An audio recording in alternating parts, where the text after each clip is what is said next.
Assalamualaikum warahmatullahi wabarakatuh. Perkenalkan, nama saya Ilyas Saputra Dipas dari kelas 1 KA 03 dengan nomor pokok mahasiswa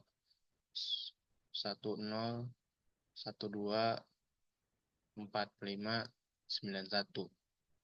Kali ini saya ingin mempresentasikan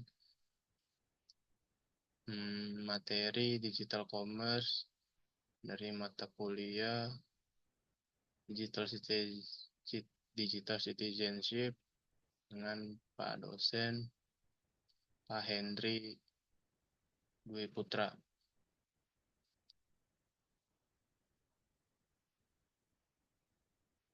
Oke, selanjutnya ini adalah materi-materi yang ingin saya bahas. Yang pertama, latar belakang perusahaan Zalora.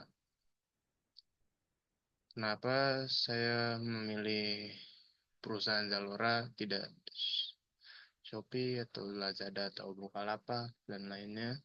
Karena saya tertarik ada suatu hal yang berbeda aja dengan Zalora, mulai dari user interface, eh, barang-barangnya yang branded atau mahal itulah, dan ya dan lainnya. Saya tertarik bahas Zalora. Oke, yang bagian kedua, alasan dibalik pertumbuhan Zalora Indonesia, dan yang ketiga, dampak Zalora terhadap perekonomian Indonesia, dan yang keempat, SWOT perusahaan Zalora. SWOT bagi kalian yang nggak tahu yaitu S strength, W itu weakness, O itu opportunities, dan T threats. Dan yang bagian kelima yaitu kesimpulan dari semuanya. Oke, yang pertama yaitu ada latar belakang perusahaan Zalora. Bagi kalian yang nggak tahu, Zalora adalah toko online fashion dan kecantikan yang menawarkan koleksi pakaian aksesoris seperti sepatu dan produk kecantikan untuk pria dan wanita. Berpusat di Singapura, Zalora juga terdapat di Hong Kong, Singapura, Indonesia, Filipina, Thailand, Vietnam, Malaysia, dan Brunei Darussalam. Zalora di Indonesia didirikan pada tahun 2012 oleh Catherine Sujahyo.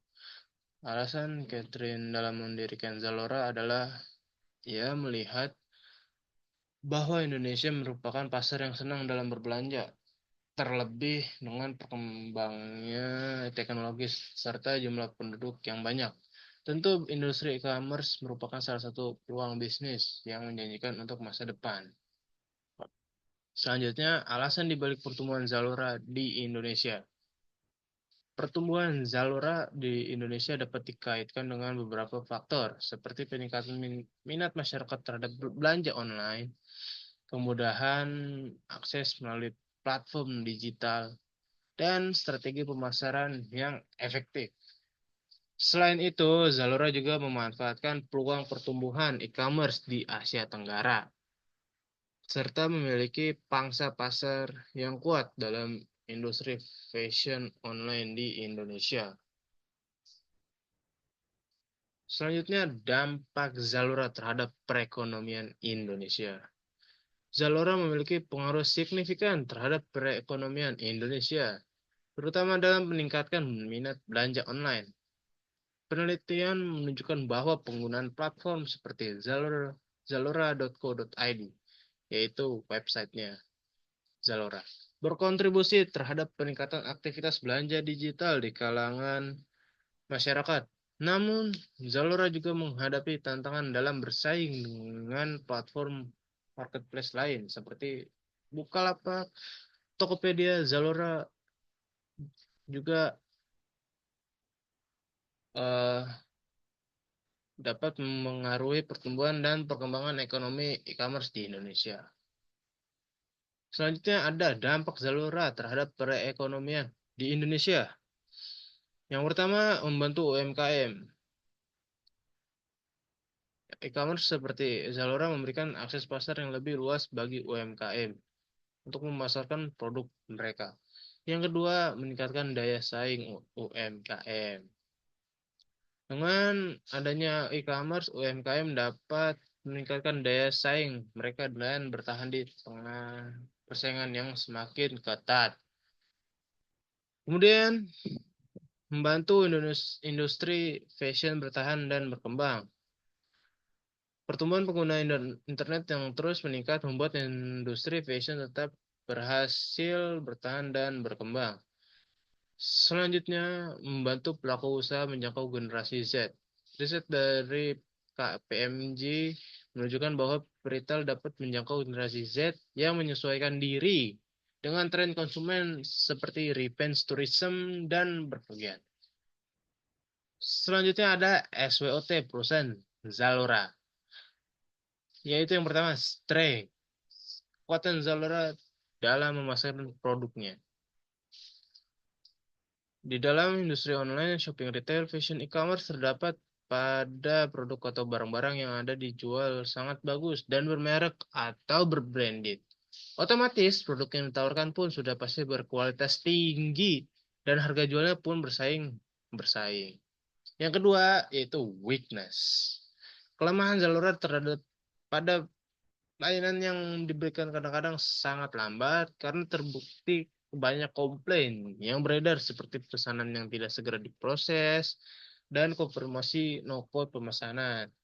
Kelemahan online shop bukan karena sistem, melainkan dari karyawan yang bisa jadi kurang paham menangani masalah dan customer service yang kurang maksimal dalam memberikan informasi kepada pelanggan.